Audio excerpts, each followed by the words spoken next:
Inconceivable!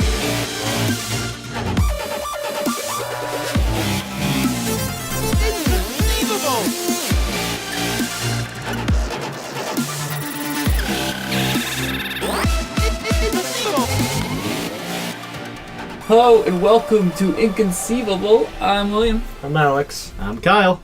And we are Inconceivable because I'm going to be talking about cons that we went to. You know, this when past you weekend. explain it, it's even less funny. So, Gary, you've been flipped.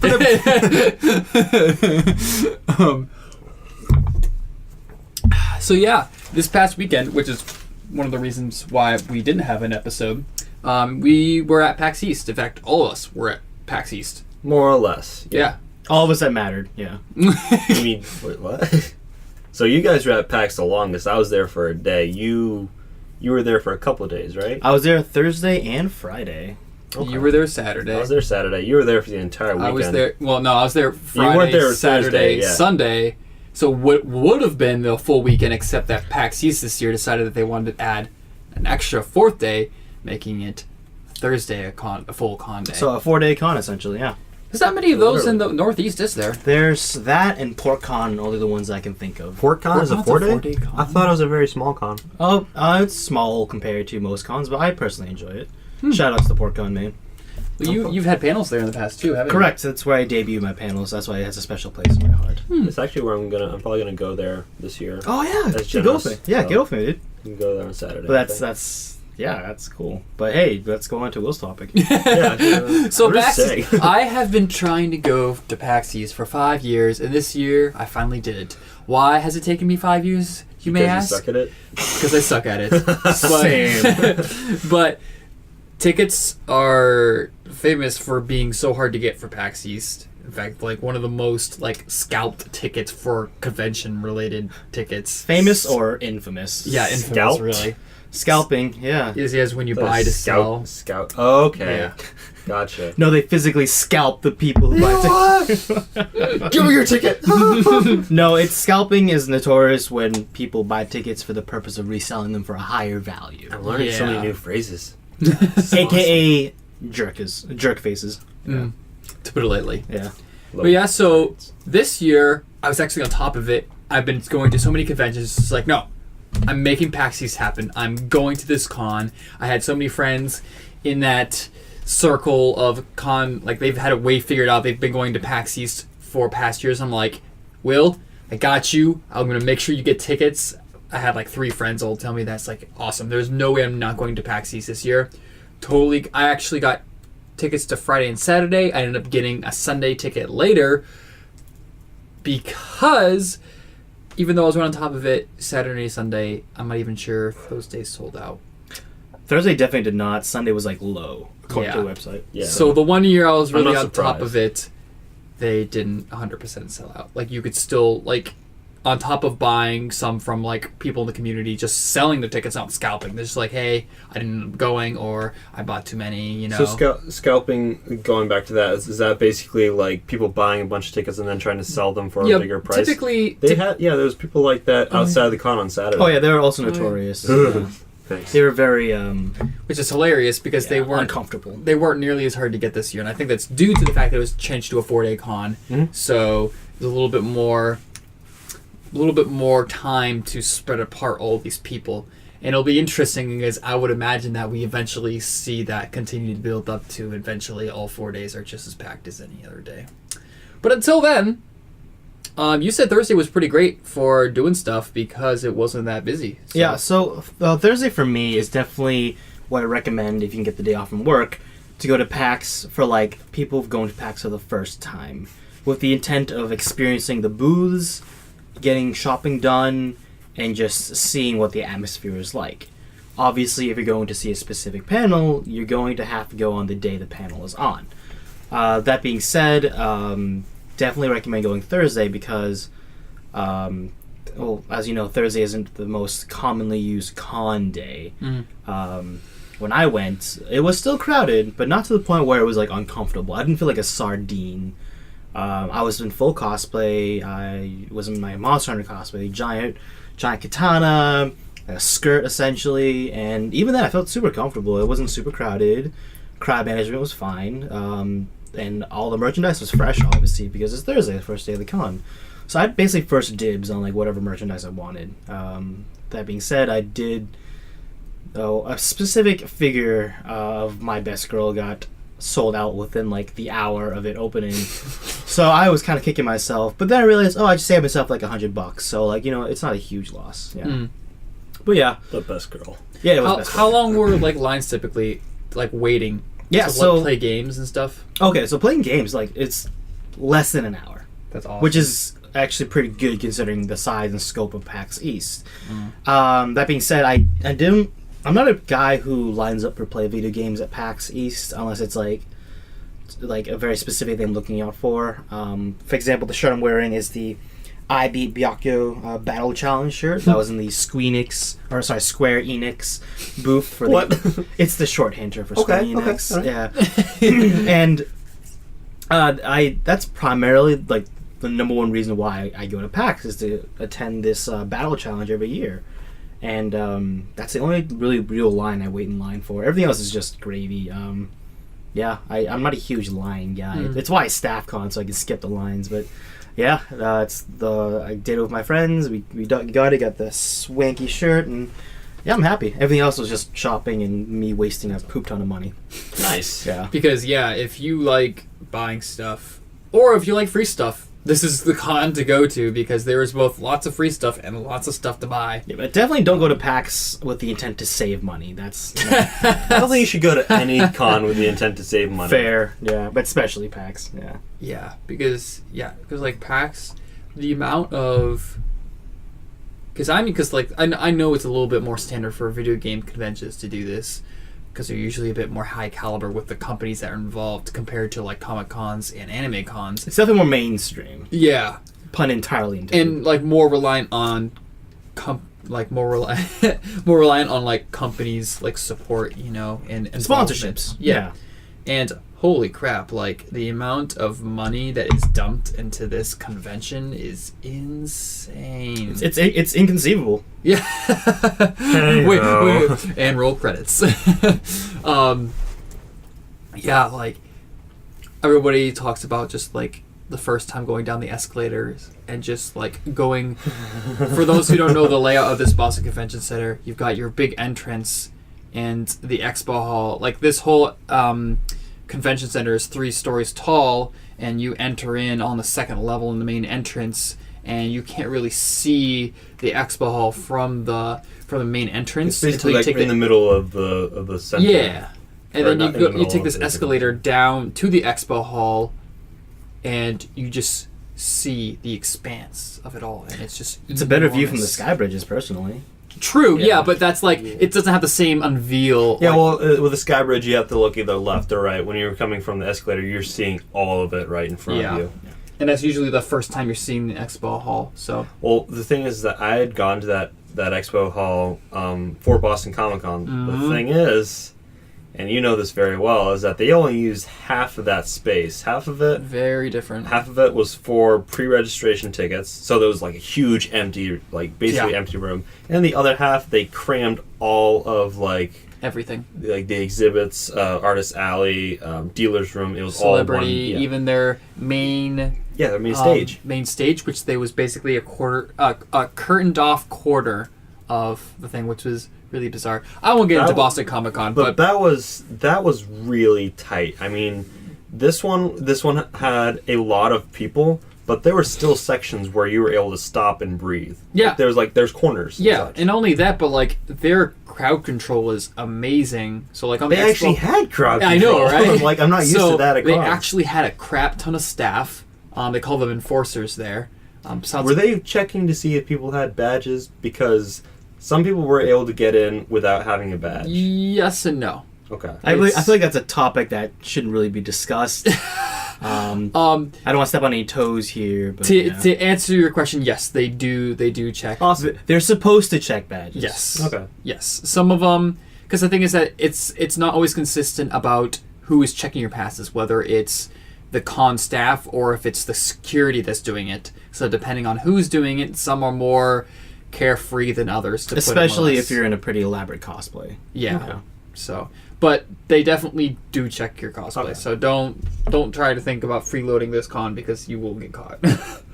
I wasn't thinking about it. I was mentioning. But yeah, I wasn't talking to you. I was talking to other people who may be listening. Thinking, Yeah, guys, don't think about it, okay? free entrance, you say? Yeah. No. But no, that's funny how that's like Boston Comic Con's your first exposure to that expo. Yeah, you wouldn't recognize it. It's completely different. It is completely different. No, the reason I point it out because my first time at that specific venue is vastly different. I remember my first time at my first time at that specific the BCC was when I was in high school, and that was for a fair for colleges. It was a college con, so there'd be at the place that we were where PAX was. Where PAX is held, yeah. For colleges. Yep. So there was just booze and booze of colleges, and boy, oh boy, if I had known I'd be there in 4 years doing geek stuff. Where was the geek booth in the line of college booths? Like, yeah, sign nowhere. up for a nerd here. Nowhere. It was just all just. They don't have boring- that in public. It's just boring adults, and then the really overpriced hot dog stand in the corner. But yeah, Hey, they still have that. yeah. Guess what? You can be a nerd and have your overpriced hot dogs. Congratulations. My problem was that I wasn't like entirely sure where stuff was like food wise. So I was getting really hungry. So I stopped by the nearest place, and they were selling $10 turkey legs. So I bought Really? one, and it was nasty. Where, I don't even know where you. Yeah, got that. so basically, right when you come in, there's a little area that you can buy food. Oh, is that the same place that had the Kool-Aid pickles? Probably. It was on the right past the ice cream small. I think I I don't know what they're called. And Like yes, if you're dots? wondering, yes, I did not misspeak. I did say Kool-Aid pickles, which Wait, what? Yes, they had. They were selling Kool-Aid pickles. They were selling Kool-Aid pickles, literally pickles that were bathing in Kool-Aid. They were like, "Yep, $4." Are they pickles in Kool-Aid, or are they cucumbers in Kool-Aid? No, they were pickles. Hard pass from me. I'm not. I'm not okay with that. Apparently, I've been told, like, this is not a joke. It's a delicacy in Michigan. Who cares about Michigan? We're in Boston. Can Michigan have? There's someone from Michigan who's really It's upset like with me. okay. They have delicacies in Michigan. Yeah. No, I thought someone made it up because I was like, yeah, that sounds like Michigan wouldn't have any delicacies. It was like, nah, I guess this is the best thing they can do. I mean, in all fairness, PAX East draws crowds from all corners of It not really the does. USA, but everywhere. Like, I talked to a guy in line from Great Britain. How did I know? Well, he told me. Yeah. You probably hear Was he his also voice, too. vegan? Yeah, he told me. Yeah, he was like, yeah, my phone doesn't work here because my SIM card's from Great Britain. I'm like, cool. That's rough. Yeah. Speaking of phones, while the convention was enormous, I think we're talking upwards to 30,000 attendees, I'd imagine. It's way more than that because Way more? MMA Boston was to 25,000. So, like, maybe up to 40,000. if not double. Yeah. Wow. Yeah. So, but anyways, I'd rather not think about that. Yeah. the service was actually really good. Oh yeah. I think I remember there being 1 hour period where I was getting like slow-ish speeds. I was like, oh, my Instagram photos are taking 6 seconds to load. My phone's already slow, so it didn't really bother me anyway. I'm just like, But yeah, but another reason so first off, you've got like a crap load of people in one small area, and then you've also got all these booths that are literally streaming HD video because there's a huge focus on streaming, at least in PAX East now. I'm sure this is a thing for most video game conventions as Twitch is becoming more and more popular, and just streaming stuff in general is becoming popular, like especially gaming. So it's like streaming and gaming have like a huge buddy system going on right now. they had this section where there was like there was basically like there's a bunch of people who were sitting down and watching a big screen TV. That was inside the PAX Arena. Yeah, the PAX Arena. And I look over. I was there on Saturday. I look over and I see a soccer game going on the screen. I'm just like, wait, why are we watching soccer? This is boring. I look closer and they're playing soccer. Yeah, the it's video game or FIFA. something. I was like, oh, okay. It's so gotcha. funny. Most sport games don't have that big of a following, except but for people FIFA. people were really excited about it. I'm just like, Oh guys, yeah, it's no, there's soccer. a whole other world of FIFA gamers out there that's taken very seriously. And like, what's funny is that I saw they were doing a basketball one, in the morning, and I kid you not, it was the emptiest I've ever seen it while they were actually doing something there. There was literally I counted them, 6 people watching it. And just so you know how like weird this looks, this PAX Arena has about probably like 100 or so, 100 to 200 seats. Yeah. They've got a huge, like multiple screens, but they have like one big screen with 2 smaller screens to the sides. Mm-hmm. They have live commentators that you can see commentating like in front of everybody, and they've got like a camera crane for them. So like this is a whole production setup that's literally just in the middle of this convention. It's really wild to see, and it's actually kind of cool because sometimes you just like walk by and you're like, wow, there's a big thing going on right there. But they were playing like NBA whatever, and there was literally like 6 people watching, and it was like, ooh. Later, like 4 hours later, they put on FIFA, and like all but like 24 seats are taken, and everybody's got like the long, like, not balloons, just things that you hit to get like noisemaker things. Yeah. Noisemakers. Yeah. People were really into it, and they had like the not the fog machines, but like the thing that shoots out the smoke, you know, whenever they score a goal. Yeah. Okay. There's a thing for it. There really is. I think that's called a fog machine. No, because it's not like you're just spewing fog. It's like it goes up like fireworks. Yeah, style. but honestly, like, no, Will makes a good point. Like, esports is like swiftering the nation, so I'm not surprised that was a huge following. Even if it's just FIFA, like, you're wearing a League of Legends shirt, right? And a League of Legends is one of the premier, like, leading esports things, and esports is especially proliferate in PAX. Like, I think that's also really... Esports is pushing streaming as well. Oh yeah, that's the only way to watch esports is via streaming. So yeah, I was really impressed with the whole setup that they have down there because they have so many like booths, but each booth has like something unique about. Like there's VR, there's like a lot of lights or like just setup, and it's really interesting for me to see because there's a lot of. See, I'm a guy who's like kind of stuck in the past when it comes to technology. So seeing all this like high tech, high resolution stuff is absolutely insane for me. I'm just like, you can do that? You could spend hours just walking around and looking at the booths and just admiring the amount of production value that went into these darn things. They're really freaking cool. Yeah, and we shouldn't underplay the other stuff. Like, yes, PAX is the video game convention, but like it's not the only thing that's there. No. They have both PC gaming, console gaming. Mm-hmm. They have booths for mobile gaming. Mobile gaming is huge nowadays, and that's only just like the first half of the expo hall. The other half is for live gaming, for tabletops. There was like a good quarter section for tabletops. I looked down. I was like, I think it was maybe 7 in the evening on Saturday night, and the tabletops were absolutely full. It's always full. Yeah. See, this is how you know that being a geek is becoming more mainstream because D&D is cool. That was literally... Dude, D&D's always been cool. It's like, D&D used to be the thing that was like... But people think D&D is cool. Yeah, but D&D used to be the thing that your normal, like, geek or nerd would think would be too geeky or nerdy for them. D&D is the thing you would get swirlies for. Yeah. So, but I think also, ironically, thanks to streaming, because they showed that, D&D is actually fun. Nerds, get with the program, and now it's huge. They had a huge quarter of the expo hall just devoted to tables for tabletop gaming, and there's several booths related to tabletop games, for especially D&D things like dice, and like Wormwood was there. I love checking out their stuff. That stuff was really cool. Yeah. They had a lot of nice wood. So just a lot of like you said, it's not just like video games in the technical aspect, but also just games in general is really thriving there. I definitely don't want it to turn people away from PAX because I'm not a huge video gamer. There's something for you there. There's something for you there. Look, I've never played less video games in my life than I have right now, and I thoroughly enjoyed this convention. It's a lot of fun. Also, they have really great panels and events too. That's not necessarily gaming related. So, but there is plenty. I went to this awesome panel, more or less, called Super Art Fight, and it's where you have 2 artists making a fight scene on one canvas. Cool. And there's a spinner on the screen where each of them gets a topic that they have to stick with for 5 minutes in the course of 25 minutes, so it'll spin 5 times.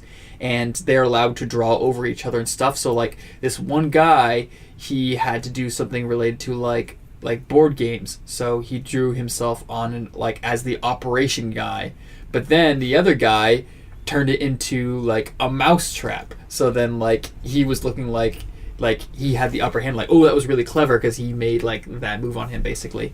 And then the winner was decided by a crowd cheering at the end, and it was just, and they had commentators for this who were probably the best commentators I've ever seen, because they made two guys like draw, because like the thing is like you can only draw so fast. They were fast at drawing, but like they can only draw so fast. Yeah, you need commentators for that dead space. And I get and it, they were commenting every single second. There was never a gap in it, and like props to them, man. Like they can if they can commentate that, like they can commentate. Commentating is definitely a special art in and of itself, but that's cool. Yeah. Now I know Barry right now, but I do want to know each and every one of you before we move on to the next topic. Is what's your favorite part about PAX? If you had to pick one thing. Oh man. What was it for you? Well, I'm trying to think of mine. Yeah, sure. So definitely my favorite part of PAX is being able to meet up with my raid group in real life and tackle the boss fight here. Because PAX, like awesome. I said, PAX gathers people from all corners of the world, not just the Northeast. And like PAX is, it's no secret that I'm more of an anime con fan, and I'll get into that to my next topic. But I definitely go to PAX because it's the only con that all my friends go to, and especially the ones that I would only ever see at PAX. And seeing them and playing with next to them, working together with them as a unit to beat a boss in person is a definitely different experience than doing it over online. So that was my favorite part. Nice.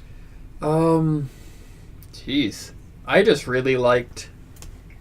I really liked the, I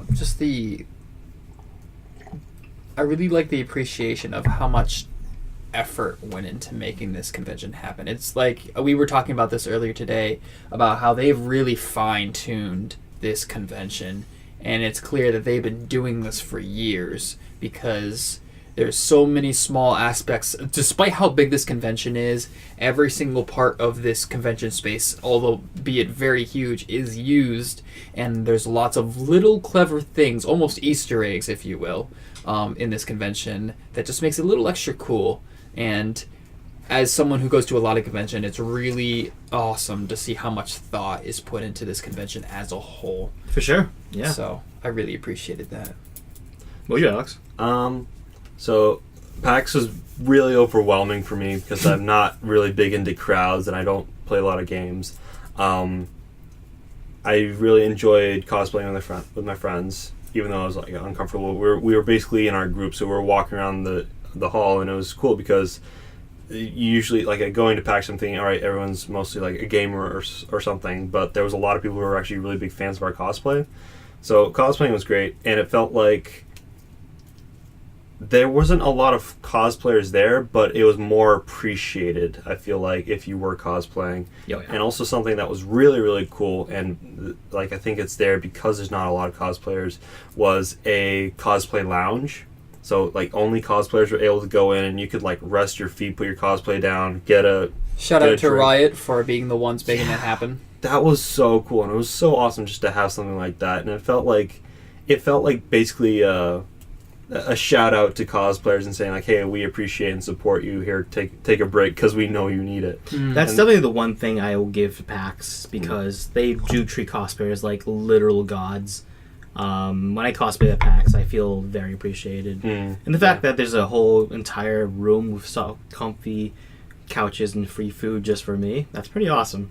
Well, like at anime conventions, there's like basically 80% of the people are cosplaying. The majority, if yeah. you know. But at Comic Cons, if you're it's more about like 50-50. Well, like if you're cosplaying at a Comic Con, I feel like people see you as a spectacle more, like non-cosplayers or like regular people who are going to the con. They'll just be like, oh, that's interesting, let's take a picture of that. I think that PAX was in between for me, so there wasn't a lot of cosplayers, but people were able to appreciate them much more than regular Comic-Cons. It's weird because even though that Comic-Cons is about 50-50 for for that. I feel like cosplayers are less appreciated at Comic-Cons than they are anime cons, even though there's a good percentage difference. Yeah. I think at anime cons, they because they're cosplayers, they know how the game works. They know how, like, you know, you're supposed to treat other cosplayers. Yeah, so there's mutual respect from cosplayer to cosplayer. Yeah. It's like, it's a sense of acknowledgement, I guess. Wow, that's awesome, because, like, that's literally a good segue into my topic. You're welcome. Not cosplay specifically, but my topic today, this is Kyle, by the way.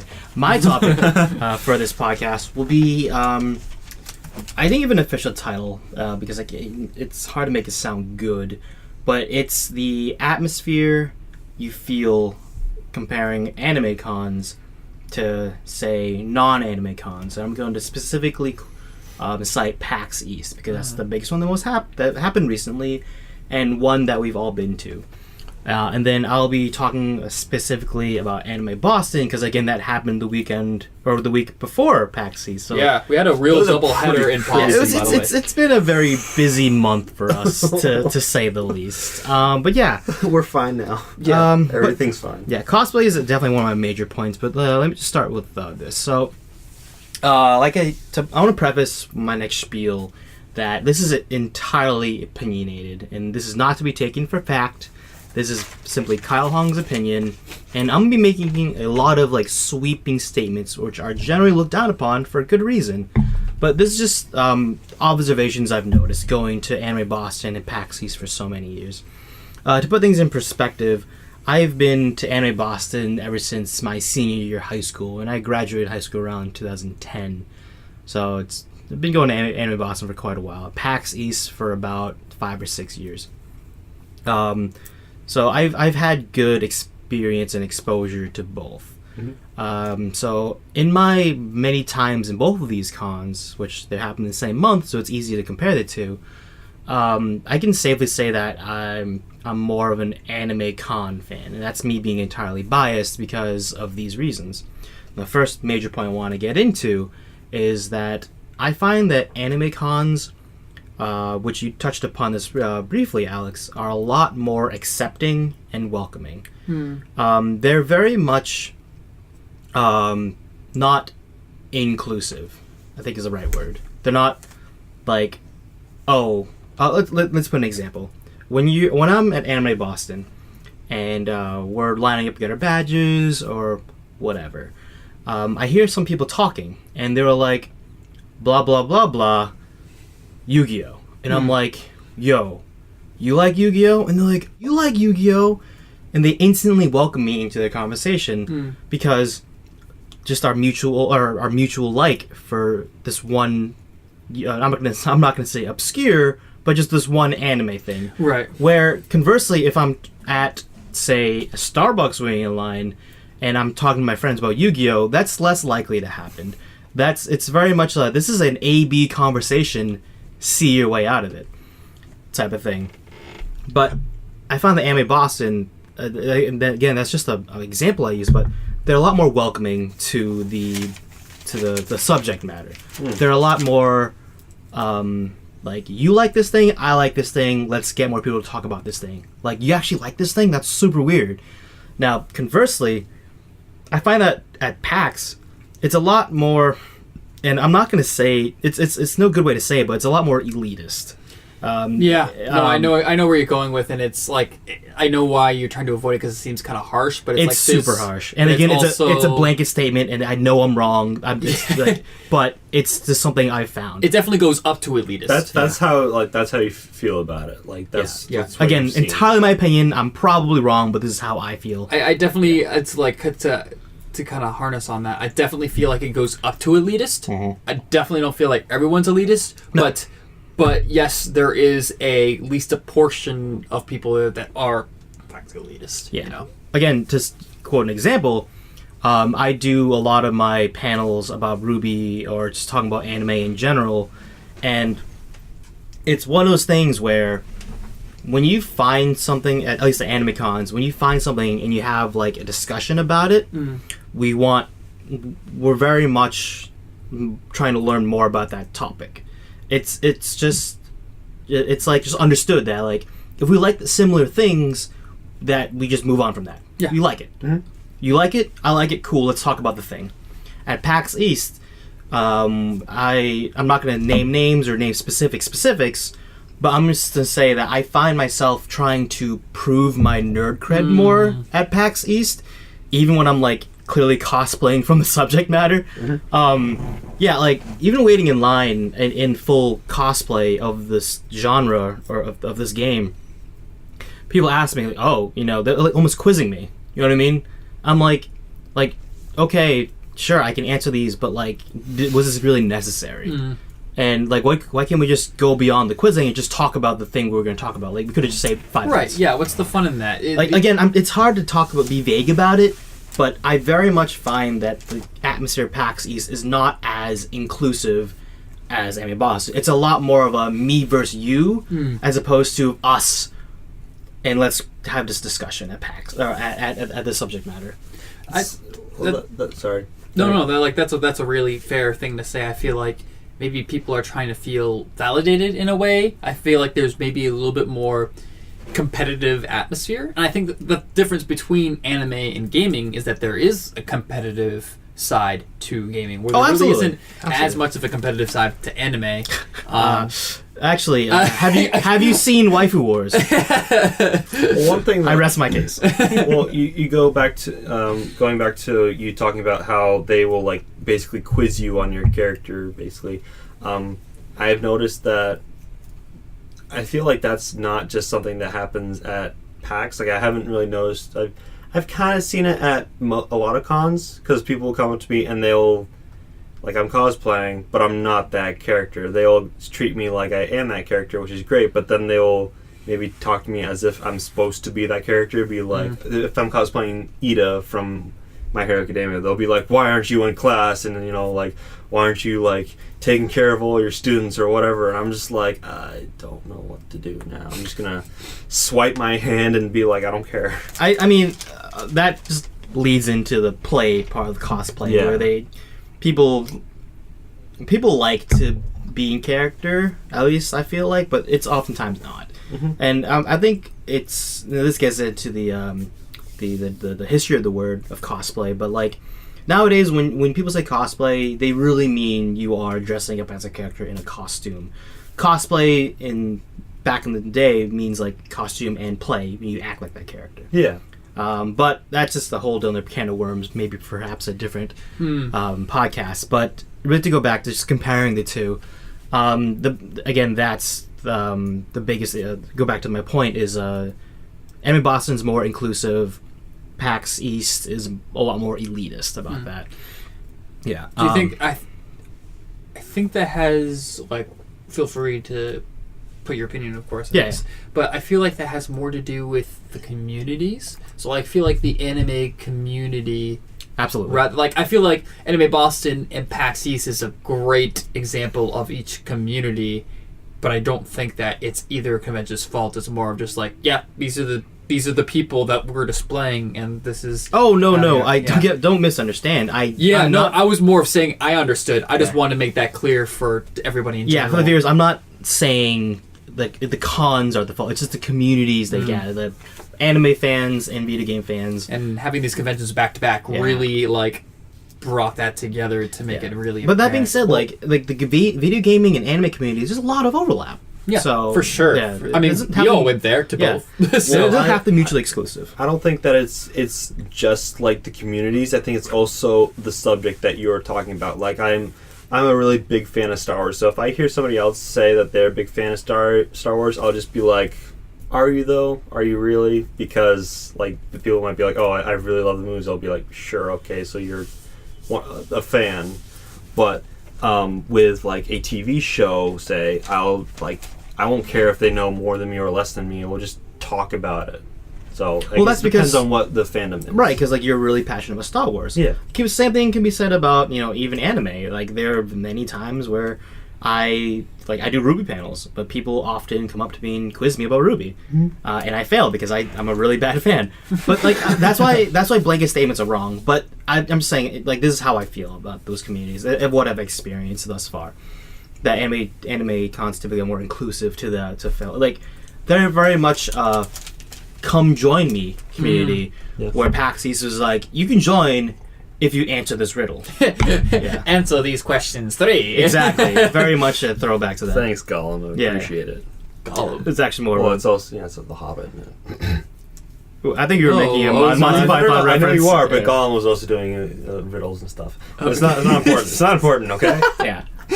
But okay, so that's point number 1. Major point number 2 actually has to do with the cosplay, and this one I'm actually going to give to PAX, and this again because of the community there. Being that cosplay lounge, being a cosplayer at PAX makes me feel like a god. Like it really does, because cosplaying at PAX, you are definitely in the minority. There's no way to slice that. Oh, you're right. And being in the minority there, you like, when you see another cosplayer, you instantly have a connection with them, because it's like, wow, we are in a sea of normies right now. Let's hang. It's like Will, you were in Osmond, I was on my Chocobo. 2 series that will never ever intersect and never ever overlap. There's no connection between the two. But some guy was like, hey, can I get a picture of both of you? I'm just like, weird, but sure. Yeah. No, that happened to me too. Yeah. And also, like, when we were driving into Boston and we were getting in line, so many people who aren't in cosplay, and I was coming back from Anime Boston where everybody's in cosplay. Yeah. So going from Anime Boston to PAX, I'm just like, look at all these like regular people, and then I'll be like, is there a cosplayer? There's one, and there's one, and there's one, and I was just like you said, like I was getting excited to see other cosplayers. I'm just like, it's my boys. And pro tip, if you're a cosplayer going to PAX and you want photos of and with other cosplayers, go to the cosplay lounge, because they will all congregate there. If you want like one way or another, if you want exclusive like private pictures of other cosplayers, like really good cosplayers, they will be there. Yeah. You can't go in the lounge though because you're not a cosplayer, but you can be. But if you're a fellow cosplayer, yes, that's true. Yeah, yes, that's true. That's how I got all my cosplay photos. Was just them casually fixing their stuff. Like, hey, when you're done, can I get a selfie with you? And that was cool too, because you got to chat with them. I was like, so how's your convention going? You know? Oh yeah, no, like when you saw me chatting with the person I was talking to, is actually Skara. He's very huge in the League of Legends scene, and it took all my willpower to not fangirl all over him. So yeah, if you're a cosplayer as well and you want to see very famous rioters or League of Legends people, go to the cosplay lounge. It's true. Yeah, but that's beside the point. So PAX East, you're in the minority, you're treated as a god. That being said, you are very much painting a target on your back. Not necessarily in a bad way, but in a way where if you're not a person that likes all that attention, all that quizzing, that's just all this people having your eyes on you, if you're not comfortable with that, then I definitely don't recommend cosplaying at PAX. Then there's a disclaimer that I should add to this, is that because the cosplayers are the minority, there's also a lot of people who aren't used to they're not as used to interactions with cosplayers as people who go to like anime cons. At anime cons there's a much better understanding of how to treat cosplayers and whatnot, whereas PAX East I heard a lot more complaints about taking pictures without asking and doing things without consent. That was going to be my next point with the cosplay. Or inconvenient taking pictures, like... Yeah, sniping. I call it photo sniping, but yeah. Well, there was a point where I was in the lobby area, and I was literally on the ground, like some of my cosplayers on the floor, and I was just like going through my bag or something. Then somebody comes up and is like, "Hey, can I get a picture of you guys?" And we're clearly like not ready for anything like that, but we still did it. But it's just there is like a certain decorum that you have to have when you're talking to a cosplayer or asking when to get their picture, like if they look really busy. Or... Yes, no, that's bringing to my Anime Boston point. But like, yeah, I agree with you guys that the cosplay etiquette between cosplayer and non-cosplayer is definitely not as defined at anime cons at PAX because of that minority aspect. Yeah, hold it right there. I actually have to change batteries because I thought I had a full battery charged. Yikes! So this is for the video. Bruh. Yeah. Yikes! We never post the videos anyway. I'm getting there. We get there. Trust me. I had to put Barry on his side real quick. No. Barry looks like a bow tie. You know who wears bow ties? Count Olaf. He does? I don't know. He could. I think he does one time. Yeah. In one of his myriad of disguises, pretty sure he did. He's very good with this guy. Yeah. Okay. Gucci? Yep. Cool. All right. But yeah, so going back to anime Boston in terms of cosplay, you're right. There is a very strict and very much understood ground rules in terms of cosplay and cosplay is non-cosplayers. not consent. Yeah, that has been a huge movement the past couple of years. Just in general, like things that you think would be common sense, like hey, asking for a photo of someone usually requires their permission. Yeah. Not so much at Pax East. Pax East, just get it when you get it. Yeah. Granted, this does not mean that Anime Boston is immune to these things. In fact, I had probably one of the worst recent experiences with a non-cosplayer at Anime Boston, which is I was just with a bunch of other friends going cosplay, and this guy kind of comes up, not close to us, but like definitely like you could tell that he was there, and he was snapping some photos of the group of us, and then he was just walking by, and I was like, he was close enough where I felt like, hey, next time can you, like, I wasn't mad at him. I was like, hey, next time can you, like, you know, ask if, like, you do that next time? Like, trying to be as nice about it as possible. And he's just like, oh, I was just doing some candid shots. And I was like, yeah, it would still be nice if you could ask, though, in the future. He's like, then that's when he switched to, like, getting, like, all really offended about it. And just, like, oh, you should be grateful that I'm phrasing. Well, I mean, yeah, that's why I didn't want to get into specific anecdotal stories, because, again, blanket statements, the exception does not prove the rule. But I'm saying, like, in general, I've seen that Anime Boston... Oh, yeah, no, I definitely heard, like, way more complaints about it, and I feel like it should just be a disclaimer, and I think that, yes, Pax East could do a better job about advertising those rules, but honestly, when it comes down to it, you're just gonna have more of those instances at a gaming convention per nature of the fact that there's less of a cosplayer scene there. Yes. If I notice that somebody's taking a picture of me while they didn't ask and while I'm not ready, I might just either glare at them or just turn around or... Honestly, a lot of people have their own way of... A lot of people have different ways of dealing with that. And, like, the general... Like, just to put an end to this discussion, like, ask permission. Yeah. Like, be safe. It's not that hard. Because guess what? Yeah. Like 99% of the time, we're going to say yes, and we're more than happy to, because we want to give you a pose. We want to make sure that everything is correct so you get the best photo possible. But then there's also the times that, hey, we're in a rush, we're on our way to something, or, hey, something for my cosplay is broken, I'd rather you not capture that. Yeah, no, there's a whole myriad reasons to say what your reasoning is, but, like, just ask permission. When it comes down to it, there is something I want to point out, though. Like, for me personally, I feel like if somebody's taking a picture of me and I've already, like, given them permission, and then other people come up while they're taking pictures to take pictures too, I feel like that's okay for me personally. Yes. Like, if there's, like, there's one person and it's like, okay, I'm already posing, and more people come up and start taking pictures too, that's fine. Yeah, no, for sure. But, yeah, my second major point to reiterate is, the cosplay scene is a lot more friendly and welcoming. Again, another point of common interest at Anime Boston is that 80% of people are cosplaying. You instantly have a community that will welcome you. They're like, you'll never ever, like, at least, like, you won't ever run to another cosplayer, and then when you talk about your craft, like, you will see their eyes, like, light up, like, both you and them just talking about, because we all spent blood, sweat, time, and tears into our cosplays, and we love talking about it, and, like, it's such a quick and easy, almost cheating conversation topic at Anime Boston or any anime cons.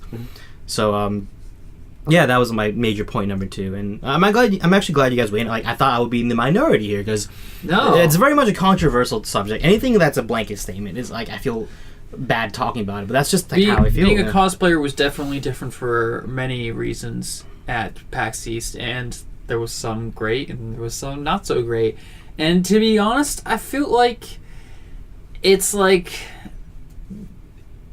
there's the same amount of bad things as any other convention, just different bad things. So it's like in different, like, the attendees may have had a less of a understanding, but the convention seemed to do more than other conventions did to help out the cosplayer. So it's like there's different upsides and there's different downsides, and when it comes down to it, you're going to have the same amount of problems at any other con. You're just going to have different ones. So don't be appalled when you find that. Just, like, know what you're getting into, and you'll be totally fine. Yeah, each community has their bad eggs, and that's just the subject, though. It's just the way it is. Yeah.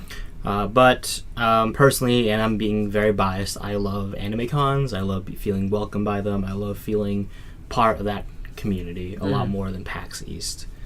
That being said, I do both enjoy cons for all their own very specific reasons.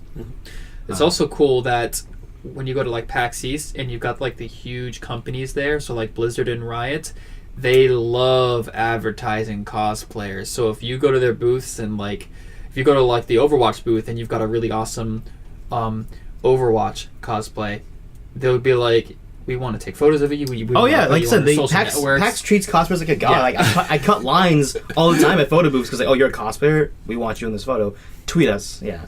But same thing with PAX. But same question to you guys. What was your favorite anime Boston for this year? What was my favorite? Story, whatever. I need to remember Anime Boston now. It was literally only 2 weeks ago. I know. Feels like forever ago. This past week I can't remember stuff from this morning. Okay, give me a break. Anime Boston, man. I definitely had a lot of fun being present mic this year. Because this was the first year that Anime Boston really got to utilize the My Hero Academia group, being probably one of the last ones in the party, because it was around this time last year where it started to really gain traction. So Anime Boston kind of just missed the boat on the cosplayer hype train for that show. So, like, holy crap, it was huge at this convention this year, and it was great to be a part of that. You know? Definitely the reason why I made my Deku Box cosplay, just so I can be part of the Macadamia cosplay community. Yeah. So I had a lot of good interactions from meeting people in that cosplay and things I was doing, so that was a lot of fun. Yeah. I think mine is similar, is that there was a lot more My Hero Academia cosplayers, so I also saw more Ida cosplayers, like the hero version, which is very rare, or it was very rare for a while, because there's not a lot of people who would undertake such a big build. So I could see that, and I'd be like, it's an up and down for me, because I want to feel special with mine, but at the same time it's exciting because I'm seeing someone else who's doing it differently. I'm just like, oh yeah, it's not just me. There's more people who want to do it, and more people who appreciate the character. And when I cosplayed him, like, it's not a comfortable cosplay, but that cosplay, I got so many people just like absolutely loved it.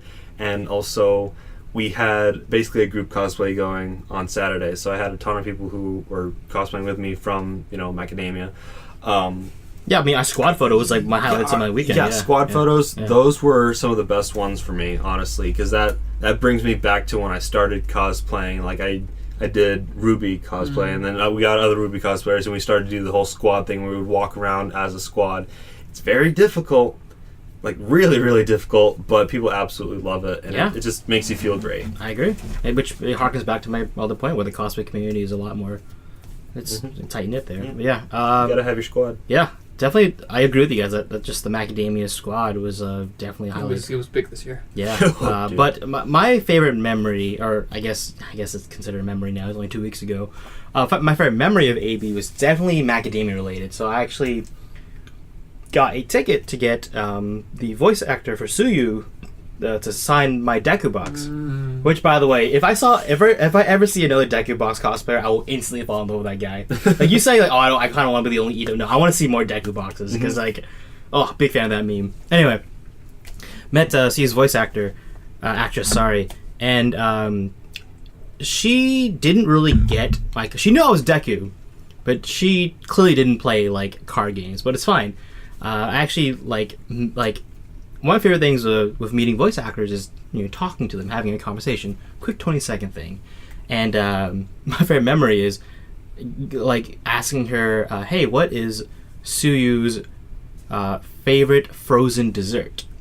And she actually like got into character and started answering the question, and I felt bad because it was all set up for a really bad pun. But hey, go on. She got into it. Go on. So she was like, oh, well, this is my best Suyu impression. So I was like, well, since I'm a green character, my favorite frozen dessert would have to be green mochi ice cream. And I'm like, oh, that's so adorable. And that's my headcanon now. But no, I thought it would be a frappe. And then she just... I hate you. She dropped... Because this is how she was signing my Deku box. She dropped the marker and just started, like, barreling laughing. And I felt... like, because there were other people in the room, and they also hated me at that time. But she loved the pun, and I'm glad she loved it. Because I was...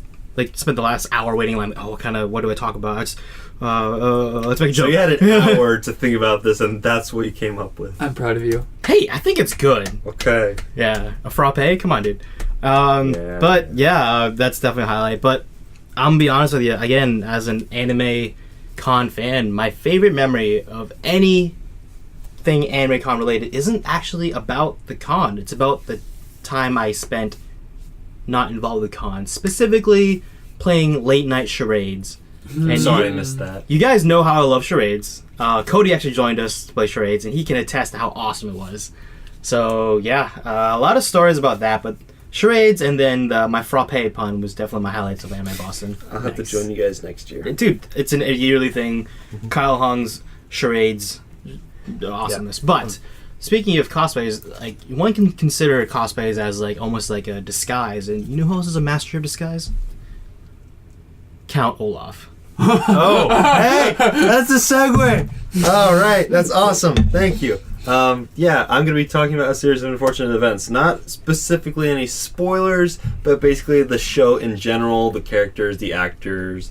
Bring awareness to it, because like I didn't know about it until a few weeks ago, and I was like, you didn't know about it at all? No. That was the second. So have neither of you read the books? I have not read the books. Okay, no, just want to clarify that with the viewers. And I'm sorry to my viewers who are probably, or the viewers who are screaming in agony right now, because I have not read the books. I did watch the Jim Carrey movie, and he did a fantastic job. He did. His Count Olaf is really good. Yeah. So I don't know how to explain it. Like I just want to clarify. We're talking about the Netflix. We're talking about the Netflix original series with NPH Neil Patrick Harris as Count Olaf. Yes, and originally that was something that was kind of jarring for me because Jim Carrey does an absolutely phenomenal job, and then watching the trailer with Neil Patrick Harris, it was like he seems kind of monotone and it doesn't seem like he's trying to get into it very well. Watching the series though, he takes it up so many levels because he has to do a ton of character. Like he's a character. But the character puts on disguises, and he has to be different characters. So many cosplays, and it is absolutely fantastic. And he has like a wide range of like how he's supposed to act. Basically, it's phenomenal to watch. And props to Neil Patrick Harris. NPH. I call him NPH. Yeah, just Patrick. Let's call him Patrick. Just or Neil. Let's go Neil Patrick. Neil, I like Neil because it sounds like what we know him. Neil. You know, good old Neil. Yeah, Neil's like... He's a great actor. Yeah, he really is. I have a love-hate relationship with this show because it is so aesthetically pleasing to the eye. It's very interesting to look at. They are... like it's just very, very interesting. Stands out. That's literally what caught my eye from stopping what I was doing. Is like, what is this show? It's very colorful and very different, and it feels like... It's just like very odd in a way, I guess. A lot of the stuff. Odd is definitely one of the many adjectives I call it. Yes. Yeah, I have a love-hate relationship with the show because it's a series of unfortunate events. I like happy endings, and from start to finish, they keep saying like, "Stop watching." Just stop watching, but they know that I'm gonna keep watching and just be like, it's in the theme song. Yeah, they're just like, you are gonna be very, very sad with this show, and I'm just like, you know what, you're right, but I can't stop watching because it's very, very interesting. Sounds like I wish a show would tell me that would be This Is Us. Why couldn't they say that in this show? All the feels in that show. Yeah, you need to have a disclaimer. It's like, you are going to feel a lot of pain, and you're going to love it. Yeah, like viewer discretion is advised. Man, they should have that in the beginning. That's crazy, because like I take that as a challenge. Like, I know, right? So that's the thing. Well, now I have to watch it. Exactly. So the fact that it's daring you to. That's the thing about the show, is that they're saying look away. Like, they're literally saying look away in the song. And it's just like, I'm not gonna. You're not my real dad. Don't tell me what to do. I'm gonna watch. Yeah. My dad's on a phone. Yeah. Surprisingly enough, like the kid actors are actually really good. Yeah. And there's a lot of comedy in the show, and it's a lot of it. It's I don't know how to explain how it's stupid, but it's really smart. So yeah. So like, give an example. So an example will be Count Olaf will say something and accidentally slip up like, "Oh, I'm here to take these kids' fortune and kill them," and somebody will be like, "Wait, what?" It's like, "Oh, I mean, I'm here to take care of these kids and their fortune and kill them with laughter or something," and the people be like, "Oh, okay, we'll buy that," and it's just like. You explain it as meta humor in a way. Oh yeah. It's definitely got its own brand of meta sort humor. of. Yeah, the reason why I call it meta humor is because in the novels, Lemony Snicket would very, very often almost step out of the book to talk to the readers themselves, and they really portray that a lot in the series. Yeah. I feel like. I think it's very self-aware humor, and there are definitely wall breaking. Yeah, but no, a lot of meta humor, and it's a lot of on the nose humor, as you said. Yeah. Sometimes it's upfront, sometimes it's very, very subtle. They do have a couple of fourth wall breaks. They're I don't want to you've seen the show. I don't know if you're gonna watch it. I'll probably continue to watch it at some point. Well, I do want to say a joke that is in the show. Am I able to say it's a spoiler? It's not really a spoiler, but it spoils the joke. Is it funny? It's kind of funny. If funny. the only thing it spoils is the joke, then I'm fine with it. Basically, it's a fourth wall break that Count Olaf makes when somebody asks him, "Hey, you want to go see the movies?" And he's like, "Oh," he's in disguise. He's like, "Oh no, I don't want to go see the movies. I prefer to stay at home and be able to enjoy myself while binge watching a show." And he looks at the camera and just smiles, and I'm just like, "That's great." Yes, I love this so much. Big fan of that. Yes, I love those. Very, very much nod to Netflix. Yeah, something that. I'm guessing that this is an ongoing theme in the books and the show is that the kids are very, very smart and the adults are very, very stupid. Yes. Absolutely so stupid. Yes. Except for Lemony Snicket. And then Count Olaf is stupid, but he's not as stupid as everybody else. Yeah, he's also not clever. What's the evil term of clever? Manipulative? Yes. But he's only manipulative because all the people are stupid. Yeah. So he's really able to he's sly. Yeah, he's sly. He's conniving, I guess. Yeah. He's able to manipulate people in a way that he can sort of make them see the way things he wants them to see it. Yeah. So there's a couple of parts where the people who are supposed to be taking care of the kids, they should 100% not be okay with some of the stuff that he does, but then he'll say it in a certain way, and they'll be like, "Oh, okay, no, that's perfectly fine." Just rephrase it, and then, "Oh yeah, that's fine." Or they'll completely contradict themselves, and that was something that really, really bothered me too, because I don't like seeing really, really dumb characters. If I see a dumb character, it gets me physically mad.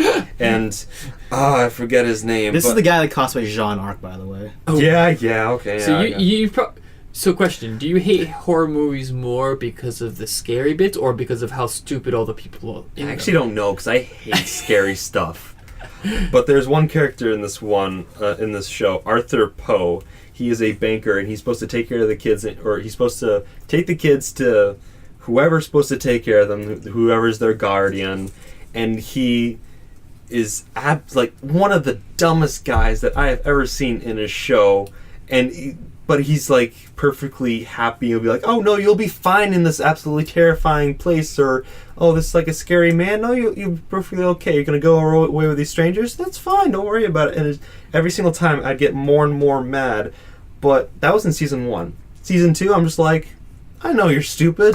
I'm just gonna enjoy myself at this point, just watching and have fun. Big fan of Poe, but yeah, no, I agree. Poe is very much the bumbling idiot. Yeah. What do you think of the show? No, I love it. You do? Yeah, in terms of the book representation from book to Netflix, they did a great job, which actually harkens back to the last podcast I was in. The episode we were talking about how if you want to adapt a novel, the best way to do it is via a long episode TV series as opposed to a movie. Because comparing the Netflix to the movie version, the movie actually went out of order of the books.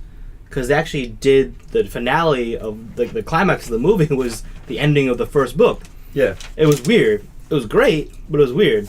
Mm-hmm. But no, the Netflix TV series does a really good job following the novel, so I really appreciate that. It's also very high quality, too. Like, yeah. They're like 50-minute I asked episodes. you if I was watching a movie or if I was watching a TV show because the production value was on par with the movie. Mm-hmm. Like, it's good. Like, you can see that it's a lot of CGI, but it's like very stunning CGI in a way. Yeah. So not to the point where I'm like, oh, that's real. It's more like, oh, that is very, very it's interesting. It's almost like an to see. artistic choice in a way. It seems like it's not necessarily real, but then a lot of things in this show isn't real. It's very much like anime, which is very over exaggerated. Yeah, or it's almost like Harry Potter, where it's like, oh yeah, I know that the food doesn't come up from the bottom of the table, but like it's convincing enough in this context where I'm just like, oh yeah. Well, have you seen a movie called The BFG? It's a Disney Big Friendly Giant. Yeah, Big Friendly Giant. I haven't seen it, but I know it's live action, but the girl is taken away by a giant, and he has like this. It's all CGI basically, but it's high definition animation in a way. So it's like it's cartoonish, but it's realistic at the same time. That's basically that's how I felt with Ready Player One. Yeah. Yeah. Well, Ready Player One, it was more like, the live action CGI in a video game, basically. Or not live action, but like high definition CGI, so it looks like realistic characters, like almost to the point of realistic, but not quite, so that you're like, oh, it's a real person. Right. No, I know what you're going for. It's It's difficult to explain. But no, while they do use CGI, they use it in a way that's very much purpose of over exaggerating it. But they still do because I watched a behind the scenes thing with an interview with NPH where he was talking about one of his characters he cosplayed as in the series required him to. It took like an entire day for him to get into this makeup.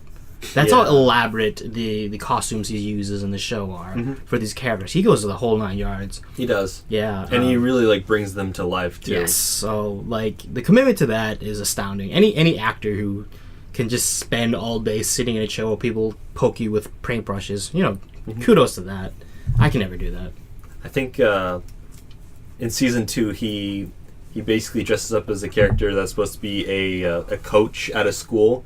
He dresses up as like the best way to explain it is an Arabian motivational coach. Cool. He's like, are you ready to take your next step in the rest of your life? Yeah, and he was really... And he just, like, once he gets up there and he starts talking, I'm just like, oh my goodness, this is absolute perfection and gold, and I love it. He was like a gym teacher if a gym teacher was an infomercial.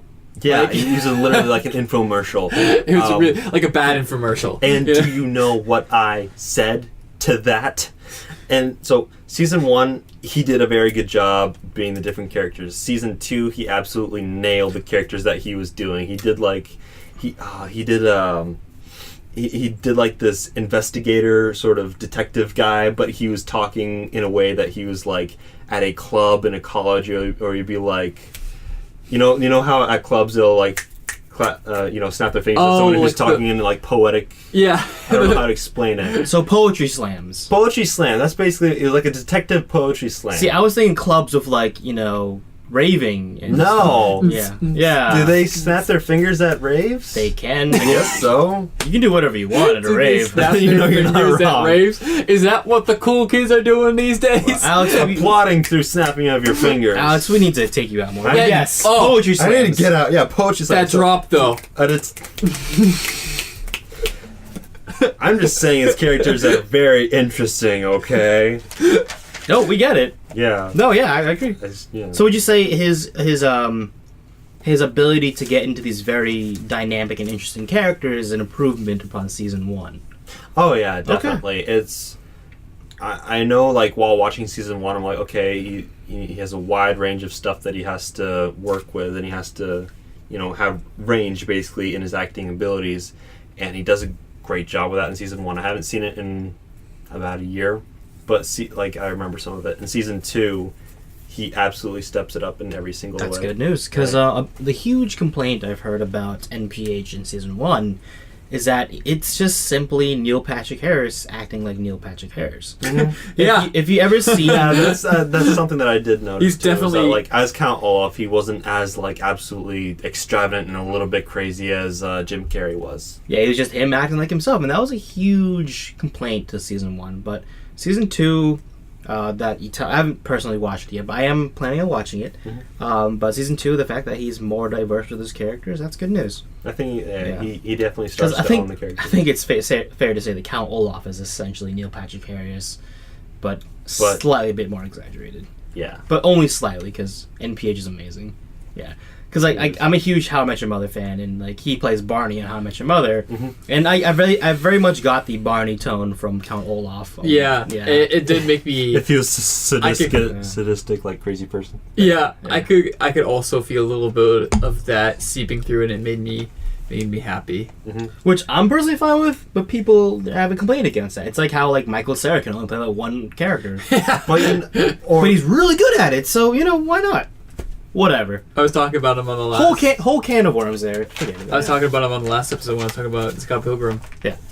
That's shout outs to the last episode. Yeah. I do there's some actors who basically they're only able to play one character, but they're typecasted. Yeah. But you're like, you know what? I'm perfectly okay with this because I know what they're bringing to the table. I don't need range from this actor. I just want to see them doing their thing. Hey, if you're gonna pay me millions of dollars to this one thing every time, I'll take it. I'd say I'll do it. Kevin Hart is one of those people for sure. Yeah.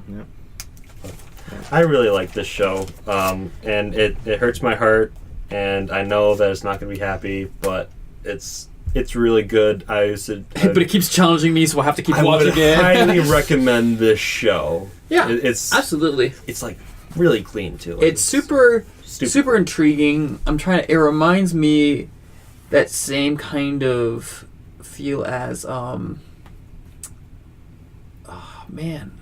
feels like a lighter version of the Tim Burton movies. Yeah. You're right on there. It's not as dark as Tim Burton's style, but it's got that same sort of vibrance, I guess, with intrigue, where it's like it's really bizarre and odd at points. We don't know what to expect, really. Right, but that's what keeps you watching, and it's not like you're on the edge of your seat. You're just really curious. And it's weird because when you get to the end of the episode, you're not just like, I've got to watch the next episode. It's just like, I got to know what happens next. Like, I want to keep watching because I want to dive deeper into this world that this person is creating because there's that intrigue. So it's like a different kind of interest that's keeping you watching the show that's not the same kind of, like, hype that you might get or feels that you get from other shows. This is just pure intrigue for the characters in the world that it's building because it's completely different than just about everything else that's out there. Interesting. I'd say it's not just the story that's entertaining, it's a huge portion of it is it's visually entertaining. Yeah, I totally agree. Now, you said you watched the Jim Carrey version of that a while back. Yeah, do you remember any of it? I do remember a little bit of it. I just want to compare the two because they are, in my opinion, while the same source material, are vastly different. I think the kids did a great job. I think what's his name? Arthur Poe. In the movie, he wasn't nearly as annoying as in this show. Granted, he had more time to be really, really annoying in the show. But like the kids were... I feel like the kids did really well in the movie too. I know Jim Carrey did an absolutely fantastic job just because he's able to do so much, and he's Jim Carrey. Yeah, he's over the top. He's able to give it 110% with whatever he does. Story, like looking at the show compared to the story, like the movie feels very condensed. I feel like I didn't have as many emotions when watching the movie than when I was watching the show, just because it didn't have as much time to be fleshed out. Yeah, like I didn't really have a problem with the movie though. Oh, I'm not saying there's a problem. I'm just saying, at least for me, in comparing the two, I find that the movie had a much darker and more serious tonage than the Netflix special. Yeah, they do tend to lighten up a lot of the stuff. I mean, there is death in both. In it. But it felt like it was much more sinister when it was in the movie. Yes. As opposed to in this one where it's sinister, but at the same time it's kind of comedic in certain ways, which is kind of dark, but at the same time it's like, it's a show. What I like to joke about, especially with my girlfriend when we watch it together, is that I'm not a huge fan of child actors.